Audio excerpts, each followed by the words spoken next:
जमात 8 पाठ 9 ਜੰਤੂਆਂ ਵਿੱਚ ਪ੍ਰਜਨਨ। ਅਸੀਂ ਪਿਛਲੀਆਂ ਜਮਾਤਾਂ ਵਿੱਚ ਪੜ੍ਹ ਚੁੱਕੇ ਹਾਂ ਕਿ ਪ੍ਰਜਨਨ ਕਿਸੇ ਵੀ ਜਾਤੀ ਨੂੰ ਬਣਾਈ ਰੱਖਣ ਲਈ ਜ਼ਰੂਰੀ ਹੁੰਦਾ ਹੈ। ਜਾਤੀ ਨੂੰ ਬਣਾਈ ਰੱਖਣ ਤੋਂ ਭਾਵ ਹੈ ਕਿ ਕਿਸੇ ਜਾਤੀ ਦੀ ਹੋਂਦ, ਉਸ ਦੀ ਬਣਤਰ, ਉਸ ਦੀ ਸਥਿਰਤਾ ਇਸ ਸੰਸਾਰ ਵਿੱਚ ਬਣਾਈ ਰੱਖਣ ਲਈ ਪ੍ਰਜਨਨ ਹੀ ਕੇਵਲ ਇੱਕ ਐਸਾ ਸਰੋਤ ਹੈ ਜੋ ਕਿ ਇਸ ਸਭ ਦਾ ਜ਼ਿੰਮੇਵਾਰ ਹੈ। ਅਸੀਂ ਪੜ੍ਹਿਆ ਹੈ ਕਿ ਪ੍ਰਜਨਨ ਦੀਆਂ ਦੋ ਮੁੱਖ ਵਿਧੀਆਂ ਹਨ, ਲਿੰਗੀ ਪ੍ਰਜਨਨ ਅਤੇ ਅਲਿੰਗੀ ਪ੍ਰਜਨਨ। ਲਿੰਗੀ ਪ੍ਰਜਨਨ ਉਹ ਹੁੰਦਾ ਹੈ ਜਿਸ ਵਿੱਚ ਨਰ ਅਤੇ ਮਾਦਾ ਦੋ ਜੀਵ ਸ਼ਾਮਿਲ ਹੁੰਦੇ ਹਨ ਅਤੇ ਅਲਿੰਗੀ ਪ੍ਰਜਨਨ ਉਹ ਹੁੰਦਾ ਹੈ ਜਿਸ ਵਿੱਚ ਕੇਵਲ ਇੱਕ ਜੀਵ ਹੀ ਸ਼ਾਮਿਲ ਹੁੰਦਾ ਹੈ। ਅੱਜ ਅਸੀਂ ਲਿੰਗੀ ਪ੍ਰਜਨਨ ਬਾਰੇ ਪੜ੍ਹਾਂਗੇ। ਲਿੰਗੀ ਪ੍ਰਜਨਨ ਵਿੱਚ ਨਰ ਅਤੇ ਮਾਦਾ ਦੋ ਜਾਤੀਆਂ ਹੁੰਦੀਆਂ ਹਨ। ਨਰ ਯੁਗਮਕ ਪੈਦਾ ਕਰਦੇ ਹਨ ਅਤੇ ਮਾਦਾ ਯੁਗਮਕ ਪੈਦਾ ਕਰਦੇ ਹਨ। ਨਰ ਯੁਗਮਕ ਅਤੇ ਮਾਦਾ ਯੁਗਮਕ ਦੇ ਸੰਯੋਜਨ ਨਾਲ ਯੁਗਮਜ ਬਣਦਾ ਹੈ ਜੋ ਇੱਕ ਨਵੇਂ ਜੀਵ ਵਿੱਚ ਵਿਕਸਿਤ ਹੁੰਦਾ ਹੈ। ਸਭ ਤੋਂ ਪਹਿਲਾਂ ਅਸੀਂ ਨਰ ਜਨਨ ਅੰਗ ਬਾਰੇ ਪੜ੍ਹਾਂਗੇ। ਨਰ ਜਨਨ ਅੰਗ ਵਿੱਚ ਇੱਕ ਜੋੜਾ ਪਤਾਲੂ, ਦੋ ਸ਼ੁਕਰਾਣੂ ਵਹਿਨੀਆਂ ਅਤੇ ਇੱਕ ਨਰ ਇੰਦਰੀ ਹੁੰਦੇ ਹਨ। ਪਤਾਲੂ ਸ਼ੁਕਰਾਣੂ ਪੈਦਾ ਕਰਦੇ ਹਨ ਜੋ ਕਿ ਲੱਖਾਂ ਦੀ ਗਿਣਤੀ ਵਿੱਚ ਹੁੰਦੇ ਹਨ। ਅਸੀਂ ਇਸ ਚਿੱਤਰ ਵਿੱਚ ਨਰ ਜਨਨ ਅੰਗ ਬਾਰੇ ਪੜ੍ਹ ਰਹੇ ਹਾਂ। ਤੁਸੀਂ ਦੇਖ ਰਹੇ ਹੋ ਦੋ ਜੋੜੇ ਪਤਾਲੂ, ਇੱਕ ਨਰ ਇੰਦਰੀ ਅਤੇ ਦੋ ਸ਼ੁਕਰਾਣੂ ਵਹਿਨੀਆਂ। ਪਤਾਲੂਆਂ ਵਿੱਚ ਸ਼ੁਕਰਾਣੂ ਪੈਦਾ ਹੁੰਦੇ ਹਨ ਜੋ ਕਿ ਸ਼ੁਕਰਾਣੂ ਵਹਿਨੀਆਂ ਦੁਆਰਾ ਨਰ ਇੰਦਰੀ ਤੱਕ ਲਿਜਾਏ ਜਾਂਦੇ ਹਨ ਅਤੇ ਨਰ ਇੰਦਰੀ ਦੁਆਰਾ ਵਿਸਰਜਿਤ ਕੀਤੇ ਜਾਂਦੇ ਹਨ।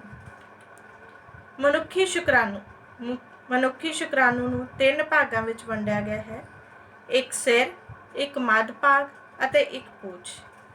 ਮਨੁੱਖੀ ਸ਼ੁਕਰਾਣੂ ਇੱਕ ਸੈੱਲ ਵਾਂਗ ਹੀ ਕੰਮ ਕਰਦਾ ਹੈ। ਜਿਸ ਤਰ੍ਹਾਂ ਅਸੀਂ ਸੈੱਲ ਬਾਰੇ ਪੜ੍ਹਿਆ ਹੈ, ਸੈੱਲ ਵਿੱਚ ਸਾਰੇ ਨਿੱਕੜੇ ਅੰਗ ਹੁੰਦੇ ਹਨ, ਉਸੇ ਤਰ੍ਹਾਂ ਮਨੁੱਖੀ ਸ਼ੁਕਰਾਣੂ ਵਿੱਚ ਹੀ ਸਾਰੇ ਨਿੱਕੜੇ ਅੰਗ ਪਾਏ ਜਾਂਦੇ ਹਨ। ਸੋ ਇਹ ਇੱਕ ਸੈੱਲ ਵਾਂਗ ਹੀ ਕਿਰਿਆ ਕਰਦਾ ਹੈ। ਮਾਦਾ ਜਨਨ ਅੰਗ। ਮਾਦਾ ਜਨਨ ਅੰਗਾਂ ਵਿੱਚ ਇੱਕ ਜੋੜਾ ਅੰਡਕੋਸ਼, ਅੰਡ ਨਿਕਾਸ ਵਹਿਨੀ ਅਤੇ ਬੱਚੇਦਾਨੀ ਹੁੰਦੀ ਹੈ। ਅੰਡਕੋਸ਼ ਮਾਦਾ ਯੁਗਮਕ ਪੈਦਾ ਕਰਦਾ ਹੈ ਜਿਸ ਨੂੰ ਅਸੀਂ ਅੰਡਾਣੂ ਜਾਂ ਓਵਾ ਕਹਿੰਦੇ ਹਾਂ, ਜੋ ਕਿ ਇੱਕ ਸੈੱਲ ਵਾਂਗ ਹੀ ਹੁੰਦਾ ਹੈ। ਜਿਸ ਤਰ੍ਹਾਂ ਸ਼ੁਕਰਾਣੂ ਇੱਕ ਸੈੱਲ ਵਾਂਗ ਕਿਰਿਆ ਕਰਦਾ ਹੈ, ਉਸੇ ਤਰ੍ਹਾਂ ਅੰਡਾਣੂ ਵੀ ਇੱਕ ਸੈੱਲ ਵਾਂਗ ਹੀ ਕਿਰਿਆ ਕਰਦਾ ਹੈ। ਬੱਚੇਦਾਨੀ ਵਿੱਚ ਬੱਚੇ ਦਾ ਵਿਕਾਸ ਹੁੰਦਾ ਹੈ। ਇਸ ਚਿੱਤਰ ਵਿੱਚ ਤੁਹਾਨੂੰ ਸਾਰੇ ਅੰਗ ਦਿਖ ਰਹੇ ਹਨ। ਅੰਡਕੋਸ਼ ਵੀ ਦਿਖ ਰਿਹਾ ਹੈ, ਅੰਡ ਵਹਿਨੀ ਵੀ ਦਿਖ ਰਹੀ ਹੈ ਤੇ ਬੱਚੇਦਾਨੀ ਵੀ। ਅੰਡਕੋਸ਼ ਵਿੱਚ ਅੰਡਾਣੂ ਪੈਦਾ ਕੀਤੇ ਜਾਂਦੇ ਹਨ ਜੋ ਕਿ ਅੰਡ ਵਹਿਨੀ ਦੁਆਰਾ ਬੱਚੇਦਾਨੀ ਤੱਕ ਲਿਜਾਏ ਜਾਂਦੇ ਹਨ। ਤੇ ਨਿਸ਼ੇਚਨ।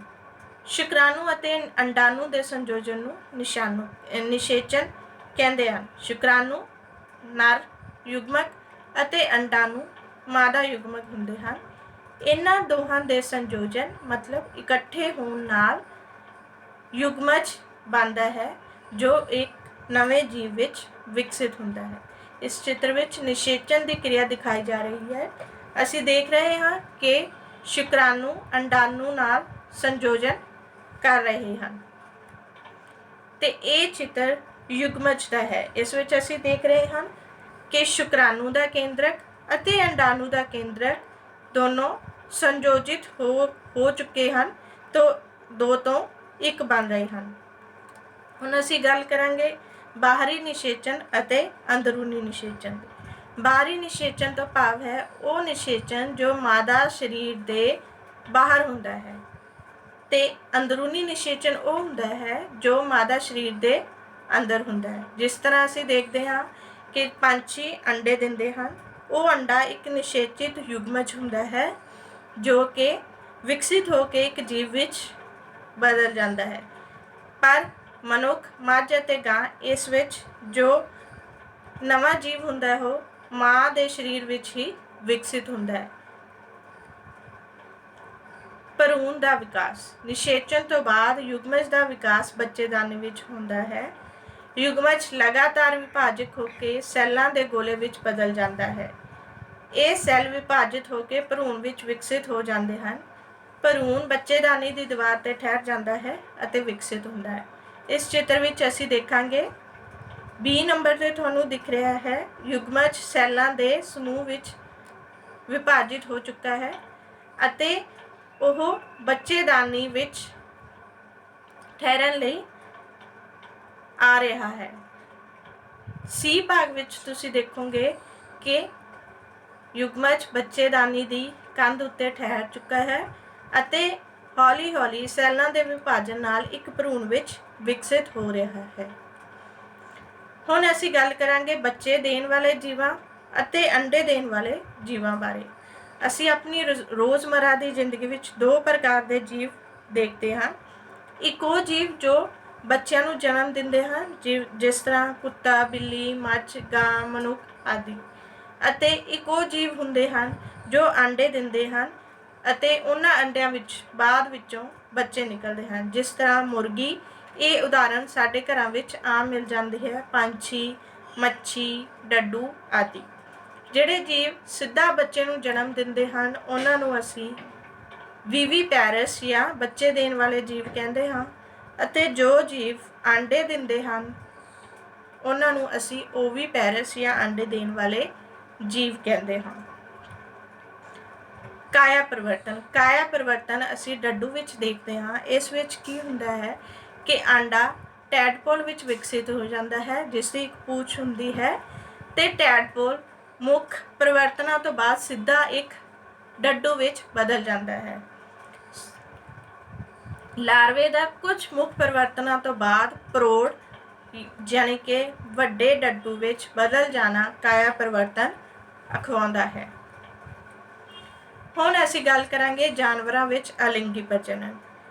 ਜਾਨਵਰਾਂ ਵਿੱਚ ਅਲਿੰਗੀ ਪ੍ਰਜਨਨ ਦੋ ਵਿਧੀਆਂ ਰਾਹੀਂ ਹੁੰਦਾ ਹੈ, ਬਡਿੰਗ ਅਤੇ ਦੋ ਖੰਡਨ। ਬਡਿੰਗ ਵਿੱਚ ਇੱਕ ਕਲੀਨੁਮਾ ਸੰਰਚਨਾ ਪਿਤਰੀ ਸਰੀਰ ਉੱਤੇ ਪੈਦਾ ਹੁੰਦੀ ਹੈ ਜੋ ਕਿ ਇੱਕ ਜੀਵ ਵਿੱਚ ਵਿਕਸਿਤ ਹੋ ਕੇ ਪਿਤਰੀ ਸਰੀਰ ਤੋਂ ਅਲੱਗ ਹੋ ਜਾਂਦੀ ਹੈ। ਬਡਿੰਗ ਹਾਈਡਰਾ ਵਿੱਚ ਪਾਈ ਜਾਂਦੀ ਹੈ। ਦੋ ਖੰਡਨ ਤੋਂ ਭਾਵ ਹੈ ਇੱਕ ਪਿਤਰੀ ਜੀਵ ਦਾ ਦੋ ਜੀਵਾਂ ਵਿੱਚ ਵਿਭਾਜਿਤ ਹੋ ਜਾਣਾ। ਇਸ ਵਿੱਚ ਕੇਂਦਰਕ ਦੇ ਵਿਭਾਜਨ ਨਾਲ ਦੋ ਜੀਵ ਵਿਕਸਿਤ ਹੋ ਜਾਂਦੇ ਹਨ।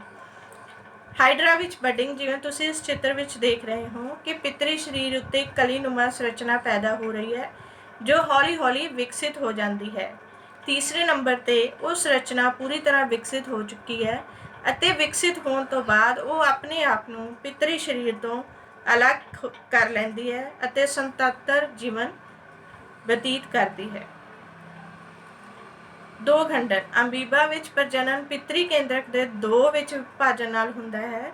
ਇਹ ਵਿਭਾਜਿਤ ਕੇਂਦਰਕ ਦੋ ਨਵੇਂ ਜੀਵਾਂ ਵਿੱਚ ਵਿਕਸਿਤ ਹੁੰਦੇ ਹਨ, ਜਿਵੇਂ ਕਿ ਇਸ ਚਿੱਤਰ ਵਿੱਚ ਦੇਖ ਰਹੇ ਹਾਂ ਕਿ ਪਿਤਰੀ ਸਰੀਰ ਦਾ ਕੇਂਦਰਕ ਦੋ ਵਿੱਚ ਵਿਭਾਜਿਤ ਹੋ ਰਿਹਾ ਹੈ। ਹੌਲੀ ਹੌਲੀ ਪਿਤਰੀ ਜੀਵ ਦੋ ਵਿੱਚ ਵਿਭਾਜਿਤ ਹੋ ਕੇ ਦੋ ਨਵੇਂ ਜੀਵਾਂ ਨੂੰ ਵਿਕਸਿਤ ਕਰਦਾ ਹੈ। ਇਹ ਦੋ ਨਵੇਂ ਜੀਵ ਅੱਗੇ ਜਾ ਕੇ 4 ਤੋਂ 8 ਇਸ ਤਰ੍ਹਾਂ ਵਿਕਸਿਤ ਹੁੰਦੇ ਰਹਿੰਦੇ ਹਨ। ਸੋ ਜੀਵਾਂ ਵਿੱਚ ਜਾਂ ਜਾਨਵਰਾਂ ਵਿੱਚ ਅਲਿੰਗੀ ਪ੍ਰਜਨਨ ਦੋ ਵਿਧੀਆਂ ਨਾਲ ਹੀ ਹੁੰਦਾ ਹੈ, ਬਡਿੰਗ ਅਤੇ ਬਾਈਨਰੀ ਫਿਊਜ਼ਨ। Thank you.